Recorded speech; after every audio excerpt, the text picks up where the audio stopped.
எல்லோருக்கும் வணக்கம்.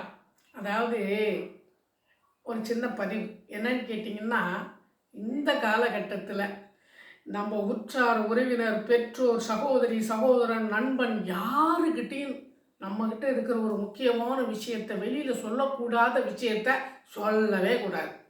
சொன்னால் நமக்கே ஆப்பு வச்சுடுவாங்க, நீ இப்படித்தானா அப்படின்னு. அதனால் பேசுவது, அதாவது என்னன்னு சொல்லுவாங்க, கூடுமான வரைக்கும் ஒரு முக்கியமான விஷயத்தை நம் மனதுக்குள் தான் வைத்திருக்க வேண்டும். யாருக்கிட்ட, என் மனைவி கிட்ட கூட சொல்லக்கூடாதுங்க, அதுவும் ஆபத்தில் போய் முடிஞ்சிடும். ஆமாம், அதனால் நீங்கள் உடையது விளம்பேன்னு ஔவையார் சொல்லியிருப்பாங்க. அதனால் எக்காரணத்தை கொண்டும் நம்ம ரகசியத்தை வெளியில் சொல்லாதீங்க. சொன்னீங்கன்னா நமக்கு தான் பிரச்சனை. நிறைய பேர் இப்போ சடாயு ராவணனோடு சண்டை போட்டிருப்பார் சீதையை காப்பாற்ற. சீதையை தூக்கிட்டு போவார் ராவணன். அப்போ சடாயு போய் சண்டை போடுவார்.